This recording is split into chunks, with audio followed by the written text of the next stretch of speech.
Hey guys, welcome back to the channel. John here. It's time to start building our dreams, and that's truly what we're doing with Project Rampage. Today's video is brought to you in part by RCV. They gave me a deep discount on a set of RCV axles down at Jeep Beach, and we've also got some ARB diff covers. We're going to talk about axles today. Because 90% of you guys are not subscribed, we're going to go ahead, give you a little intro video, kind of who we are, what we like doing, and once again, my purpose is to inform, motivate, and inspire you so you can get out there and start building your dreams. And with that being said, roll the video.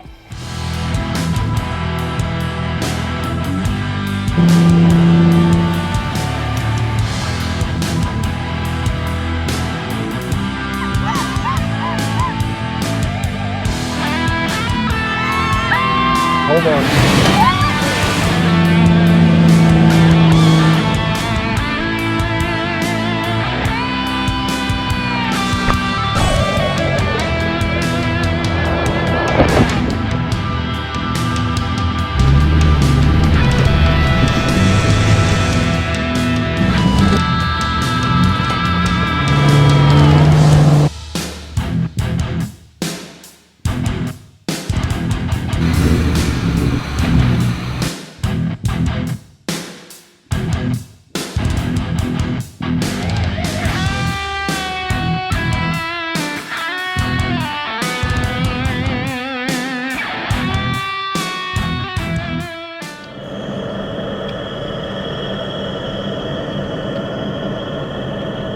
Great thing about being in Georgia is there's lots of dirt roads to come explore. Nothing technical, nothing rock-wise, but these roads, when it rains, it can get a little slick, similar to Florida. There is a lot of dust, so having a pre-cleaner is great, especially when you're traveling behind other vehicles. There's all kinds of routes I've got across the southeast, so lots and lots of places to go. All right guys, so the RCVs have a number of different options. They have what they say the FAD delete. So the FAD delete is for your hardcore off-roader. The ones with the FAD, you want that factory axle disconnect if you're ever driving on pavement. Otherwise, if you get the delete, your front differential is going to be turning all the time. It's going to put excessive wear on your front differential, gears, bearings, and everything else. What the factory axle disconnect does is lets that front differential just kind of rest and relax when it's not in use, and so that's ideally what you want. So you want to stick with the FAD if you're doing this. Now there's two different axle options. You can get the standard chromollies, which is what we are installing. Those are about $1,500 retail, and with the factory axle disconnect. A step above that, M300 axles, up to a 43-inch tire. So we're going to do a quick demonstration of binding. We're just out here on a dirt road, and we're going to throw it in 4 low. So make sure it's seated all the way into 4 low.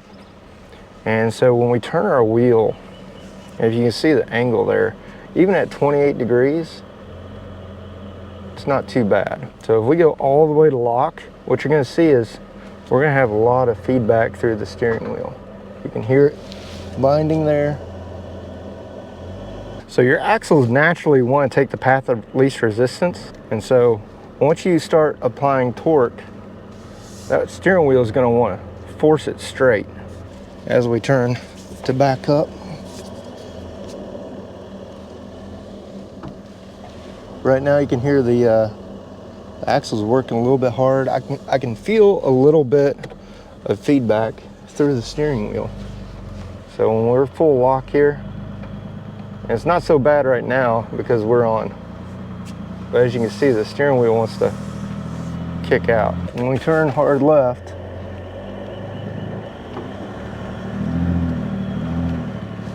you get all that binding, and that's not good for your U-joints. So all that binding is right here from your U-joints. So what we're gonna do, because you've got this axis here, it's gonna bind, and if you're on rock, these things snap.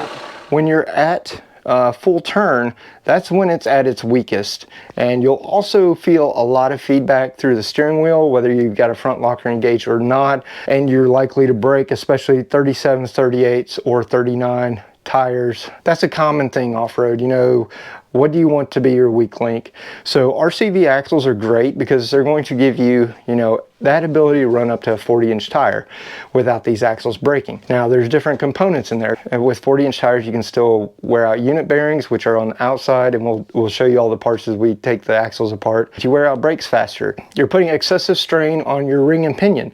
You're also putting excessive strain on your housing. Can you put 40s on a Gladiator with a little bit of lift? Yes, you can. The likelihood of parts breaking, that 37 to 38-inch tire is really the sweet spot.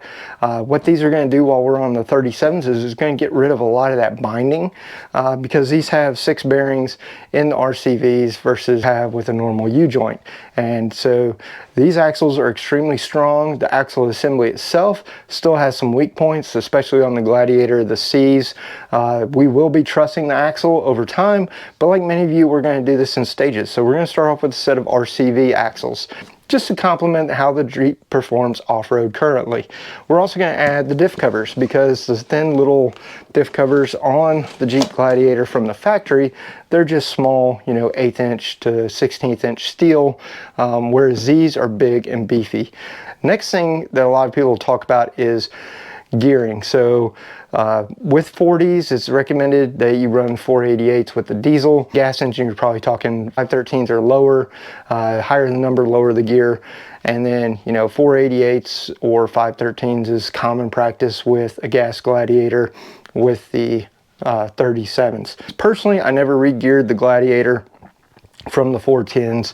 Once you start getting up in the range of 488, you start losing girth on your pinion, lower contact surface, less teeth, and you're more likely to shred a pinion, strip a ring gear. But hopefully you guys learned a little bit about RCVs. They beat these things to death out on King of the Hammers, and they are strong as all get out. The strongest axles on the planet is their motto, and I truly believe that.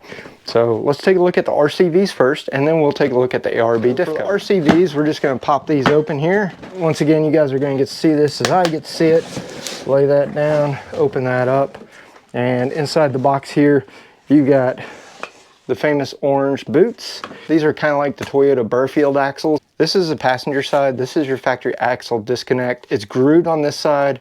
It kind of floats in the center with a rod. On this side is where it goes into your differential. This side goes into kind of your Burfield, your bell housing here, and it'll click in, and that's going to give you your articulation and get rid of the U-joints. This thing is beefy, it's heavy. We'll take a closer look at this when we do the install. They give you new bolts that hold on your unit bearings. So we'll have to take off the calipers, we'll have to take off the brake drums, we'll have to pull the unit bearings out, and then we should be able to slide these right in. We've got some RCV Ultimate Synthetic Moly grease. So this is what we'll be injecting into the axles probably every 6 months to a year. You want to grease this, and they give you some stickers in the box, which is nice, because these axles are not cheap. Driver's side is significantly shorter, and you'll know which one's the outside by this internal C-ring right here. And what you're going to do is you're going to push your bell down over this. It's going to click into place. So when you order your diff covers, there's actually 2 different models. This is the M210, which is DC cover M210 front, and this one is in red. And when you open this up, there'll be a diff cover in there with some bolts for you. So I've already kind of opened this one up. These diff covers are really nice. I've always wanted these. I was going to go this route on the white Jeep before we sold it if I ever did a re-gear, but because we're doing the axles, we're going to use these, and these things are beefy. I mean, you've got 1/8 inch steel here on the where the bolts hook on. Up here you probably have 3/8 steel, and the housing is thick. This is a cast steel housing that's been machined. It comes with a metallic drain plug, so if you ever have any shavings come off, that drain plug is important because that's going to keep those shavings from tearing up your bearings. It also comes with the hex bolts for bolting this up. And I read through the forums, and a lot of people say you can reuse the factory gasket. So if the factory gasket's in good shape, we'll reuse it. If it's not in good shape, we will use RTV on here. Because at some point in time, we may do a re-gear, depending on how the Jeep handles and drives. It'll give us some idea of, you know, how much wear we've had on the differentials now that we've got 9,000 miles on the Jeep.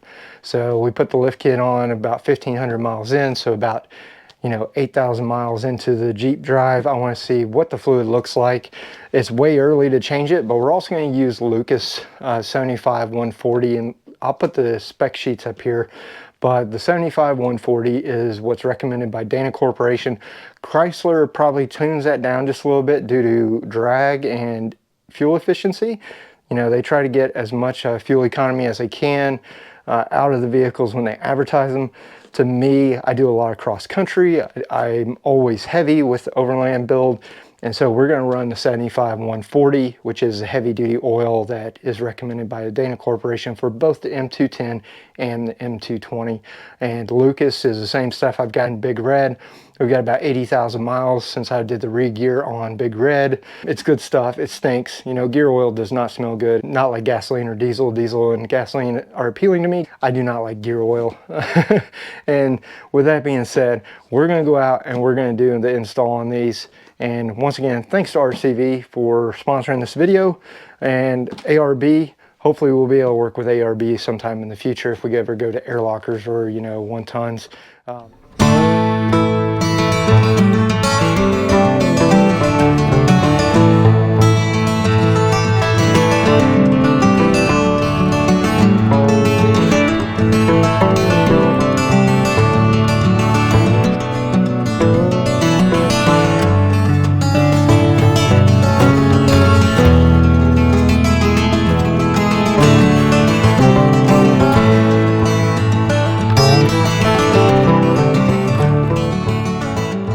Let me show you what we got going on here. So we pull off the wheel and everything else. We haven't done the other side yet. I used a T30 on this. Some people say it's T35, T30. This is what holds your brake caliper on. I just wanted to make sure I could get that loose. Sometimes you've got to use an impact driver where you actually, it's old school tool. You basically put it on there, you hit it with a hammer, and as it goes down, it compresses and twists, and that keeps you from stripping these out. On the back side here, we've got to pull the brake calipers off. We got to pull the 3 nuts off. We got to disconnect the ABS sensor and the dust shield. So we got a 21 on the back side here. I'm going to use my right angle impact. This is a pretty good tool. It's good for taking brake calipers off. And we want to back it off.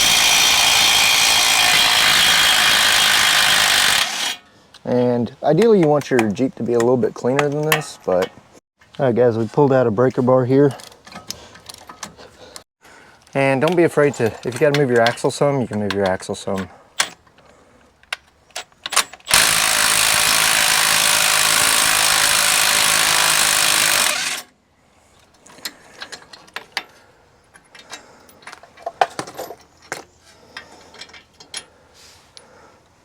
When you pull your caliper off,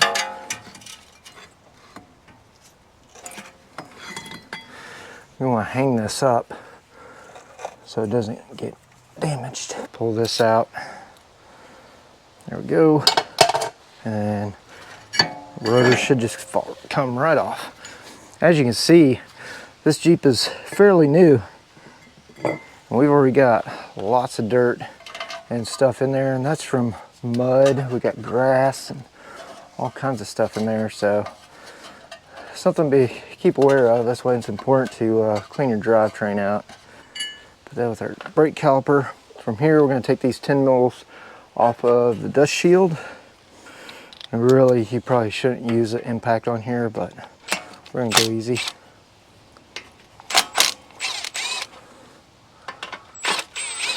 So there's the dust shield. There's one more down at the bottom. So we got our 3 bolts on the dust shield. So we got this side, except for the 3 bolts on the back, and RCV gives you replacements for those. We gotta go get a 5 mil, take this Allen key out. Over here, you get this Allen key. Sometimes those things will be full of dirt. So what you don't want to do is strip it out. And you don't want to get any dirt inside your hub either. That would be bad for your wheel bearings. So you're going to take that bolt out there, and then you're going to wiggle this, and it's going to pull straight out. And you don't want to break your wires. So there we go. Before they go, as you can see, they use some blue thread lockers, so we'll put that over there. So this is a standard, 6-point socket because you got 1, 2, 3, 4, 5, 6 points on it. This is your standard, socket that you use, usually a 12 point like this. That goes on there, so that's good. This is a specialty socket here. This one's really made for multiple points. And this one here, it goes in, it touches in those notches. So this is like a star bit kind of. That fits. Only thing that's not going to work for you is a 6 point. Now the other thing I've got are these, and my brother's a professional mechanic and he gave me a set of these for Christmas many years ago. And these are actually 24 point. So these really get in there, and these are great for this type of job where you need to get in there and break those loose. So we'll take and give those a little try. And these are actually old school Craftsman made in America. So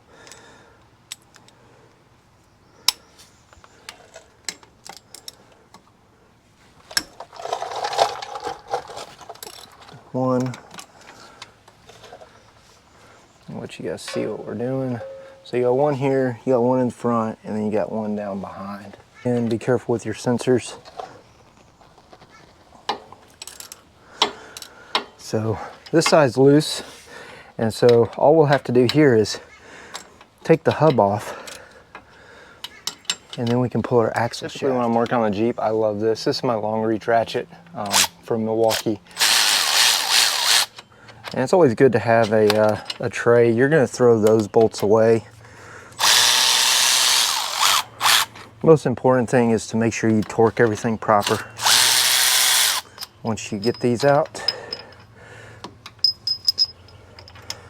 hubs can be a real pain because they're kind of pressed in there. And so that actually is the easiest hub I've ever removed. So we'll set that down to the side. And this is actually called a unit bearing. It's all one piece. A lot of times on Jeeps, if you start getting play up and down or left and right, that usually means that your wheel bearings are going bad, or your hub unit bearings are going bad. And this one's, you know, almost brand new.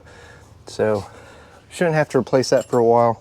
And then we'll have to get a pan, but basically the shafts just pull straight out. So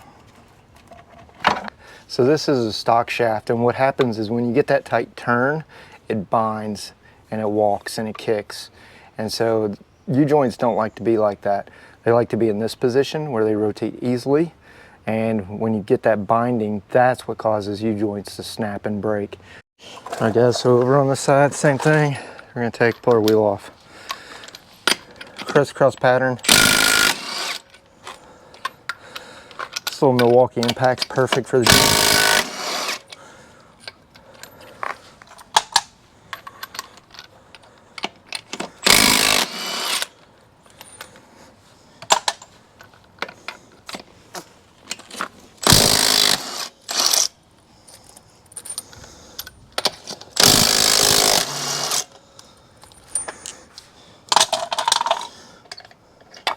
As you can see, all this sand and dirt really gets into everything, and that's why on an off-road vehicle you end up going through bearings and everything else faster.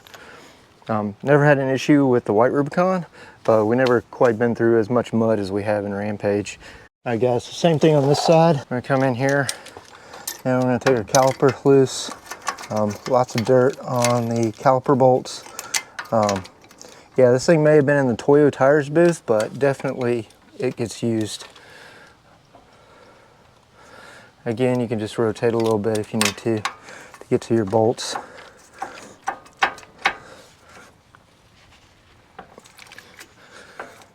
And you want your caliper bolts on there tight because that's what keeps your Jeep stopping. All right, we got those loose. We'll be able to hit those with some power in a sec. Come over to the front side. I don't recommend using power tools on these. Do these by hand. So I'm actually going to break it loose with the tool.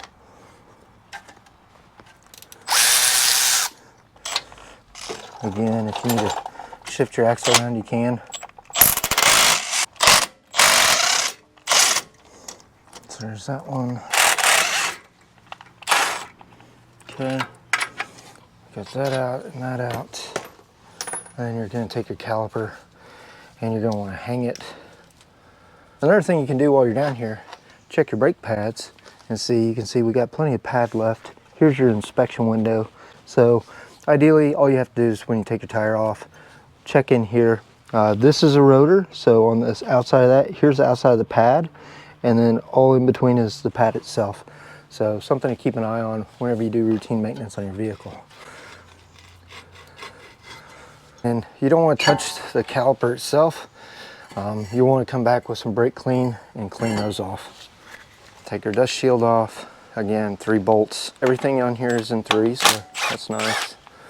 1, 2. Third one's down here at the bottom. All right. Take our brake shield off. Put our bolts with our caliper. And then we need our 5mm. Again, I'm being extremely careful because you do not want to strip this out. Real easy to do.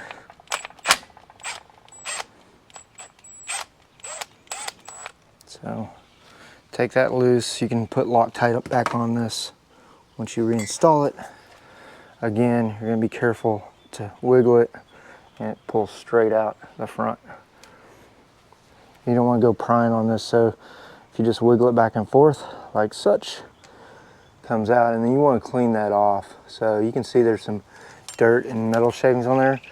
Before you put that back in, you want to make sure that's clean. All right, on the back side, again, got one here, you got one up here, and you got one on the front side. And so we're going to start with this one here. That one's kind of hard to get to because it's right underneath the ball joint. So again, this Jeep is fairly new. If you got an older Jeep, road grime, rust, all that good stuff, it's going to be a lot harder to do. And it's not completely in a particular order. Last thing we're going to do here is we got this big 36mm nut to take off. I don't like using chrome plated sockets for this, but we're just going to do it for today.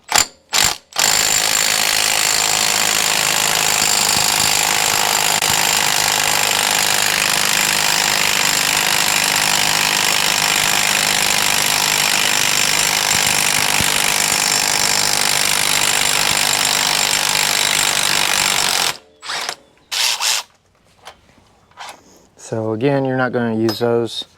Everything else you will reuse. All that's out, and they have new ones that come in the kit here. So set that to the side. To pull your axle out, it's actually a 2-piece axle, so this part here is inside the fad. So you're just gonna give it a little tug, it'll come out. And then this is only half of it, and that's where your fad connection is. And so a lot of this dirt you see is dirt that's inside the axle tube. Axle tubes do collect dirt, so if you off-road a lot, especially in deep water, you're going to want to take and change your diff fluid pretty routinely. All right guys, so your fad is right here, and it's got a bracket underneath it to protect it. This is a factory skid plate, so we're going to pull that factory skid off, and this is a 10mm. And so you got to pull the cover off, and then you got to disconnect the fad itself. Just take everything loose at first.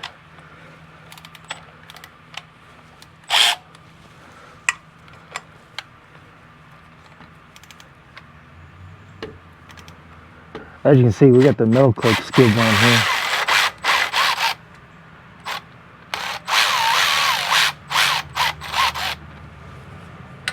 And I also put a drain pan down here to catch any fluid that's going to come out with the fad, because the fad is kind of a low spot. Alright guys, had to go swap the battery real quick, but on this side of the fad there's another nut up here. So I like these Harbor Freight Icon wrenches because you can turn them around, and they got the little selector on there, and they fit into tight spaces pretty well too. So pretty good little wrenches. lefty tighty, righty loosey. So in this case, we're pulling down with it. All right. Once it's loose, we'll take the rest out by hand. And this cover here is not bad. I mean, it's 1/16 inch steel, so it's okay. It's not the most protective. A lot of companies sell like 3/16 or what have you. To disconnect this, just back that out a little. Once you get that out, this will unplug. So careful with these things. There we go. So this is another one of those locking brackets. These things are notorious for breaking, so just be careful with it. Now we've got that up out of the way. Here we'll want our pan, and then I believe this is probably a 13 mil, and it is. And so we're just going to be careful here when we do this.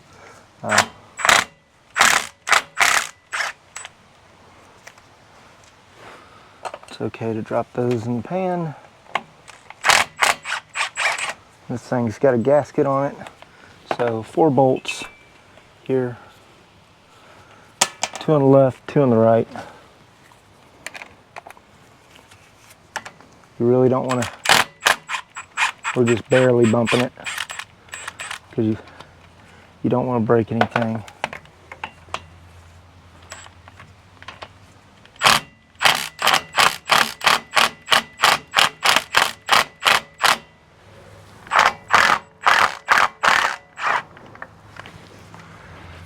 Okay, the FAD is going to pull straight out like that. And that's why we had the drip pan there.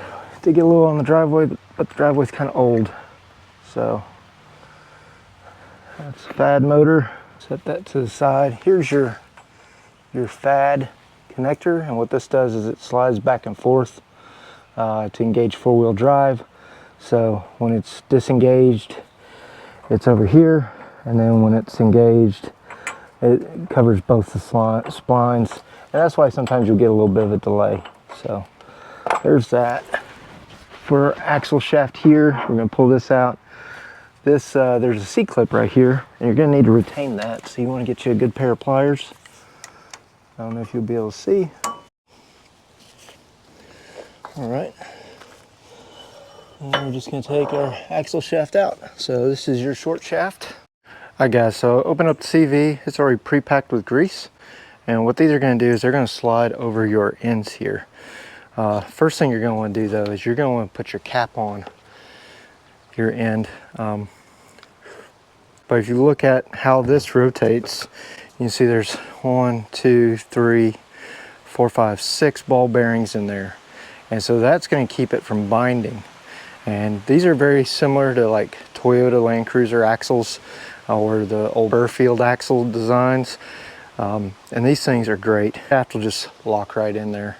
And so as a demonstration, this slide with the C-clip here. So that end's going to go in there, and then your shaft is going to come up here. You're going to line it up.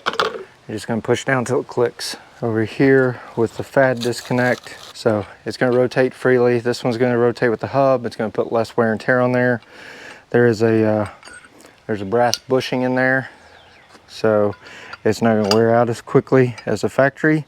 And then when you put in 4-wheel drive, that just slides over and that locks your shafts together. So that is kind of still a weak link. Again, these axles are designed up to 40-inch tires, and they did a really good job of pre-packing these. The way you add grease, you got to have a needle adapter for your grease gun, and you inject grease through there. Slide that on. And then for your shaft, you're just going to line up your splines, wiggle it a little. If you need to adjust, you can adjust. You're going to put it on a hard surface, and you're just going to push, and you'll feel it click. And that thing is locked, and it's not going anywhere. This will go into your differential. You'll put this as your replacement FAD connector, and you'll go from there. So the last thing is, if you look at the connections here, this U-joint again You gotta rotate around. You get all this binding in here. Your joints are happiest when they're straight. When you start turning and you get at rough angles, that's when it's gonna start binding. So the metal will hit metal, it'll force your wheels straight, or it'll rip apart the U-joint. So that's the problem with U-joints. And so the RCV, 6 points of pivoting around here versus the 2. All right guys, so it started raining out here. And so we're going to take and we're going to start putting this together. All right, it's raining, trying to keep the water out of the grease. Water and grease don't go well together. Put that through there. Then on the back side.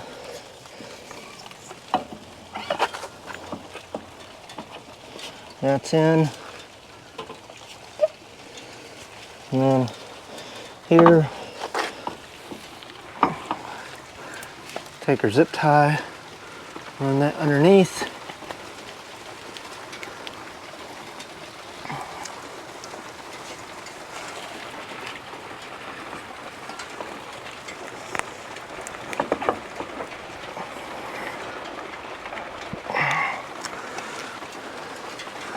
Got that in. And we just take our zip tie. I'm gonna pull our zip tie out. Right. It is really coming down, guys. It's still sunny out here, but all we're doing is just kind of working that boot in. All right, guys, we're gonna take a little break. Let this rain pass over. Jeep's looking pretty. Guys, flash flood came through. Those are the brakes. Literally, in the 30 minutes that they were out here drying, they got a little surface rust on them, which is normal. So if you ever see a car with rusty brakes, it's because it's bare metal. No big deal. We'll put everything back together, and we're gonna start off with the FAD. We got this side in last, and so I'm gonna check it real quick, make sure everything's well seated.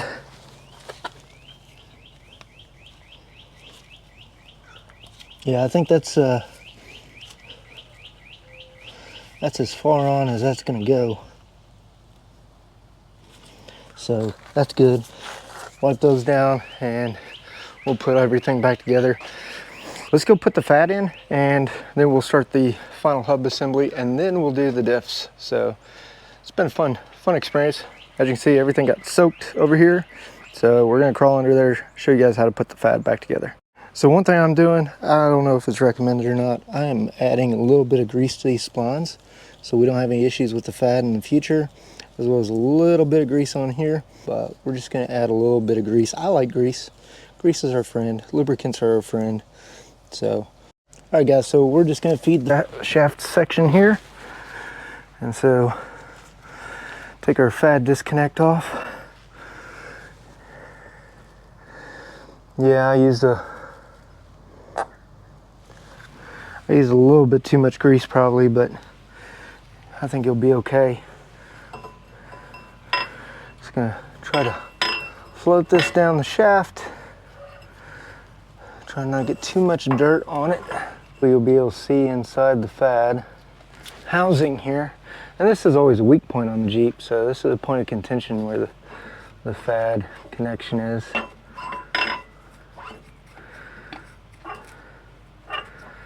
So there's that. So hopefully it'll focus in here where my finger is. Right here behind the splines is where the C-clip's gonna go. So you're just gonna push that back in. And all that's gonna do is keep that sleeve from rotating up in there too much. And then you're gonna have to kind of work your axle shaft to get it up in there. Up into the differential, because there we go. You just kind of pry up a little and push. Our gaskets are in good shape, so that's good. From there, just gonna slide our FAD in to here. Make sure we clean everything off really good. All right guys, so I used a zip tie trick. I ran it all the way through, got all the air out, and I think we're good to go on this side. And the way to double check is you want to make sure you're all the way up here on this ridge. All right, so that time it snapped in. So I put my knee against it and just use both hands. I got about a 1/4 inch rib on this side. All right guys, so if you see here, I rotate the axle. That's how it's gonna be running when it's in neutral. And this is gonna come into here. Now that's why you don't want to do this at like 55, 60 miles an hour. Sometimes you'll hear a little clunking in there. It's good. So we're gonna leave it right there. We're gonna take our FAD motor here. Carefully put this together. And you can see there's magnets top and bottom. And we're just gonna make sure that the FAD motor goes around the ring. And it does. We're gonna take our 13 millimeter here.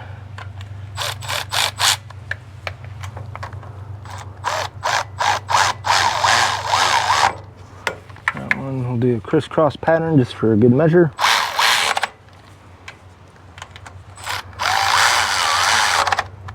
And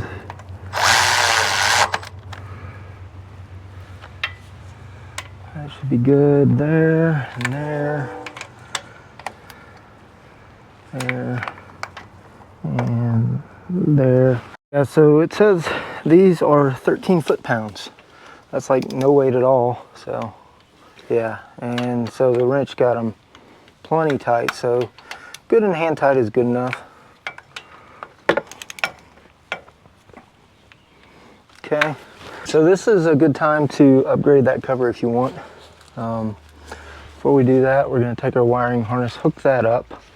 And remember, this wrapped down and around like such.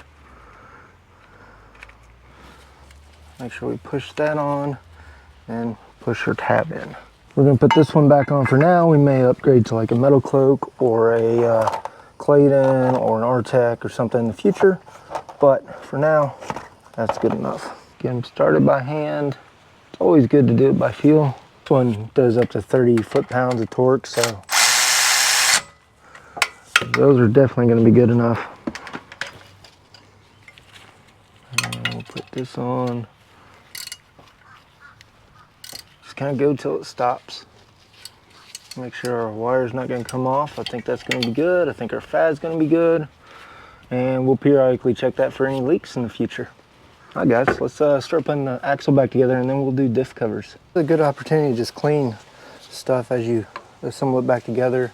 We know that this is going to come up at an angle, so the ABS sensor will be on and it'll go kind of like that, aim towards the front. These were up and down, so rotate our hub around. If in doubt, you can see there's a little bit of an outline where it connects right here, so you can see where the outline was before. And of course these are the steel knuckles, steel unit bearings, so that's good. Gonna make sure we got a clean towel. We're just gonna want to clean this sensor off really good, get any dirt or debris out of it. And you want to be gentle with these and just push it in until it slides and stops. Everything's got blue Loctite on it, so we're going to replace it with blue Loctite. All right guys, so we got some blue Loctite here, thread locker. We're just going to, a little bit goes a long way. And these are kind of like ARB studs, so I'm just going to feed these on and do these by hand. And the idea being that you could stretch the bolts when you replace these. So every time you replace a hub, you're supposed to replace these with new bolts.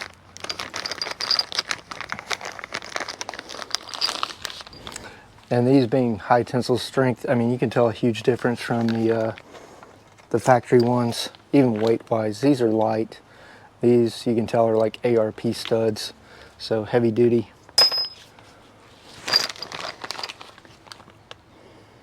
Just a little bit of thread locker on there and run it in.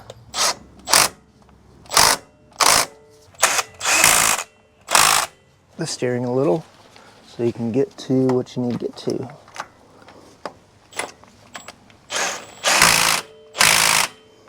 Okay, now we're going to go check the torque specs. What we got is 80 foot-pounds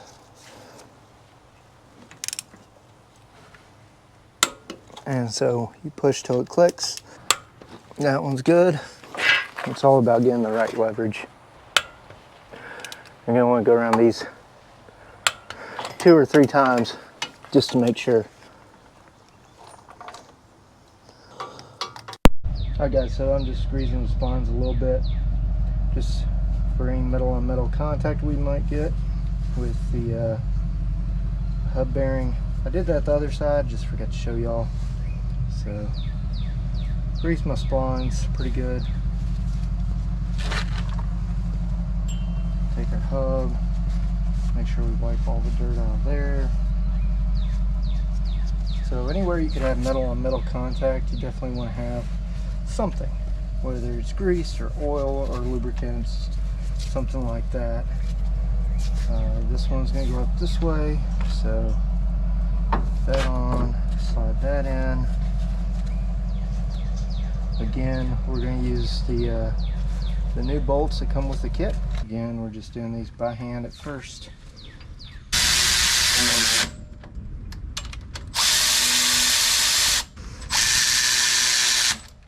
Clean part of our paper towel, and again, I'm going to clean this sensor off. Make sure you don't damage your O-ring, but anything that could possibly get down the hub, you don't want on there. So just try and keep that clean. O-ring will keep the dirt and water out. A little bit of Loctite on. Okay, and it just keeps the sensor from moving around. Next, got our shield. Put our shield on here.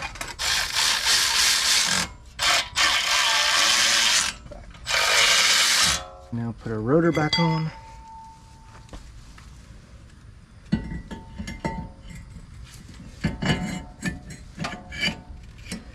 And keeps your rotor from vibrating.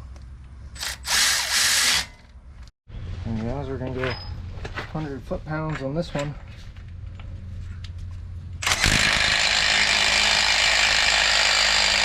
Alright guys, so we've got the RCVs on both sides. Everything's torqued to spec. Last thing we're going to do is we're going to take and add grease to finish this off. And they give you a brand new tube of grease. And if you haven't watched my other videos, grease guns can be a bit tricky. Alright guys, so last thing we're going to do is put some grease in there.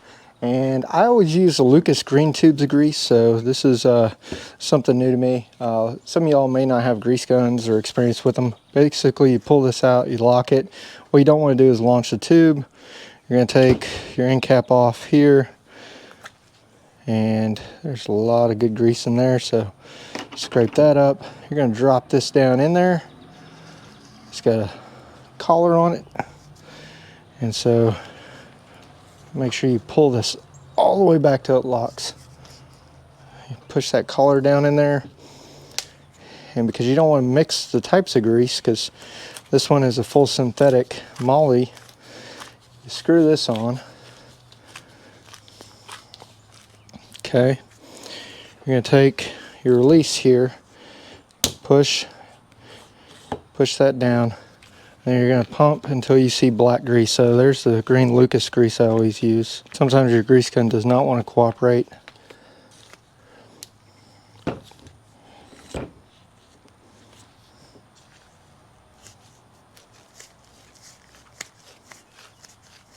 What you don't want to do is launch your tube.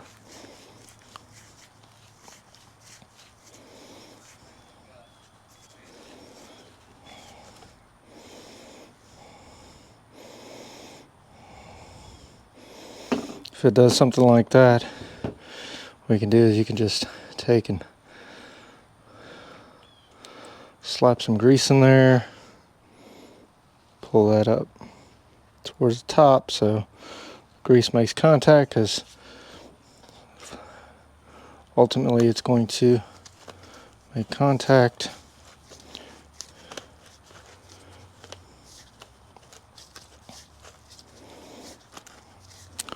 I know a lot of you guys hate grease. I hate grease too. It's a necessary evil.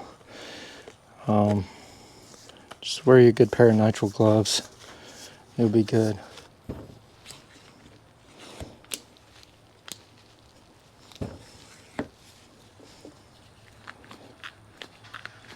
There we go. Now we got a good bond. Start sealing this up. Hear the air coming out, and then we're starting to see black. So that's what we want to do. We want to see black grease. So now we can just, now we purge the air out. We got the black grease coming. Wipe it down, and you can see the tip there. It's now black. I'm gonna go get another paper towel, wipe this thing down. So you want to try to keep your grease gun somewhat clean. And now I did go to Tractor Supply and I bought an adapter, and let me show you that to you guys. Okay, so you're gonna need a needle adapter like this for your grease gun, and basically it's got a Zerk fitting on the end. So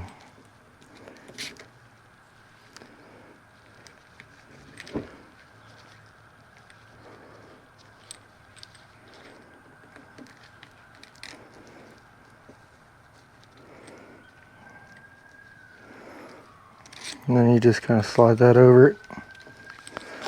And what you should see is, once it pressurizes, you should see grease coming out the end. And so that's what you're going to want to do with your axles. Don't blow out your boot, but you do want to make sure this is packed. That's going to pack your boot full of grease. And you're going to want to do this periodically, because these things will do like 5,000, 10,000 PSI. And as you see there, it's full. Again, you're going to want to hit everything with some brake cleaner, and that way you don't have any grease or anything on there. So brake cleaner is good, clean everything up. Now we're going to get to the fun cosmetic part of this project. We're going to find a socket that fits that, and we're going to start doing the diff covers. So not only is this going to add a little bit of color, it's also going to add a lot of protection. It's already thicker than the stock, and I've been told you can reuse the gasket, so that's what we plan to do. So we just need to find a hex bit that fits this, and then we need to find a socket that fits that. Take these off with a tin, and this should be a pretty quick and easy process. It'll also give us some idea of what all we got in the middle. And these are torqued to like 30 foot-pounds.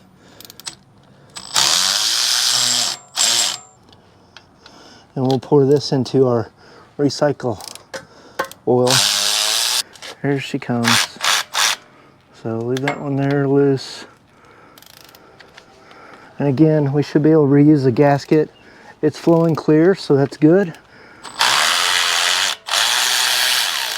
Older driveway, you probably don't want to do this on your brand new driveway.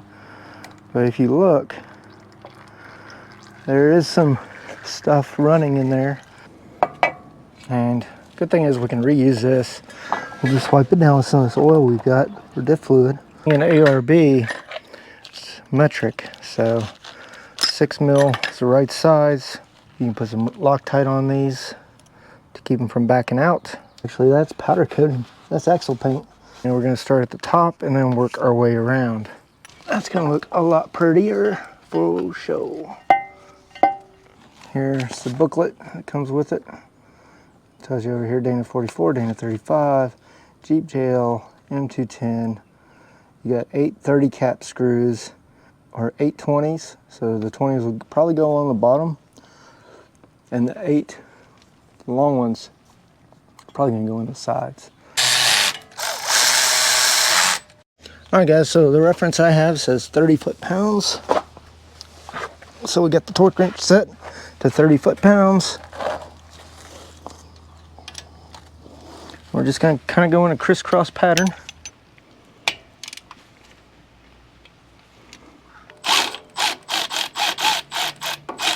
All right, guys, last thing we're going to do, we're going to fill this up. So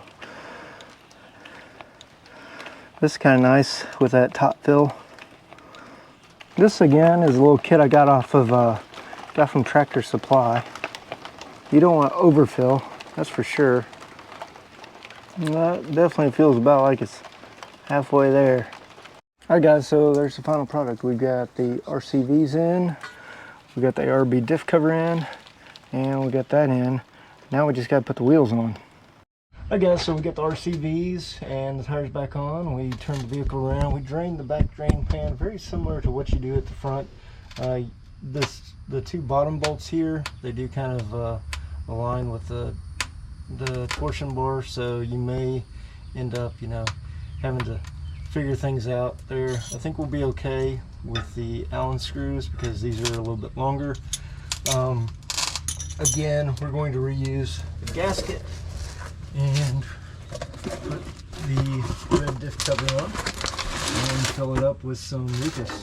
Yeah, it's tight, but it fits.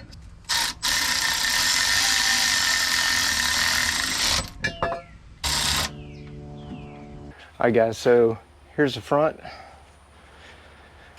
Got the RCVs in the front along with the ARB diff covers.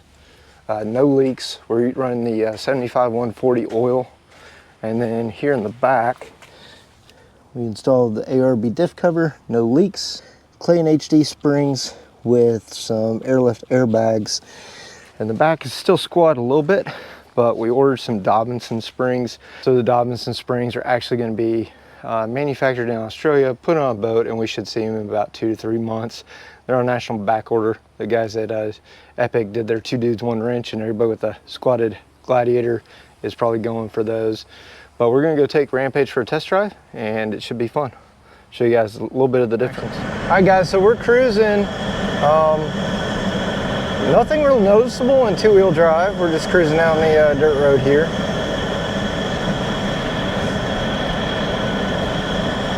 Watching the sun a little bit. Lots of dirt roads in Georgia is what I found out. So I've been down this route a couple of times. When we did our Middle Georgia trail adventure in Ruby, that was a lot of fun. We just drove through a lot of the back roads around Georgia. We're just cruising around out here. As you can see, it rained pretty heavily last night. Beautiful sun. It's a little narrow in spots, not too bad. What we're gonna do is we'll actually throw it into 4 high once we get down below 25. There's 4 high, everything engaged, and see how it does. Yeah, like I've got no feedback in the steering wheel.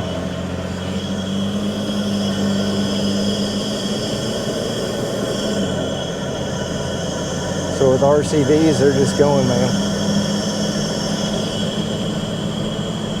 Make sure we turn the traction control off.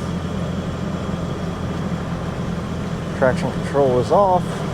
So there's like hardly any feedback through the steering wheel other than the vibration for the steering. So it doesn't feel like it's in 4-wheel drive. Definitely feels like it's driving more on rails. Take this turn. Guys, I'm really feeling like no real axle feedback. So I'm liking the RCVs so far. You still get a little bit of that 4-wheel drive diff, you know, where it'll crab walk a little bit in the sand, but for the most part, it's definitely smooth. Hey guys, huge shout out to RCV Axles for the deep discount they gave me, and pick up your RCV axles at rcvperformance.com. Love the Jeep. The steering is completely different. There's no more kick in the steering when you're at a tight turn. It drives smooth, and the ARB diff covers are just going to help protect the Jeep in the future. With that being said, hope you enjoyed today's video. If you would, smash that like button, smash that subscribe button, ring the bell so you get the notifications, and keep coming back for more. Once again, I get to share my dream with you, but the true purpose of this channel is to help inform, motivate, and inspire you so you can get out there and start building your dreams.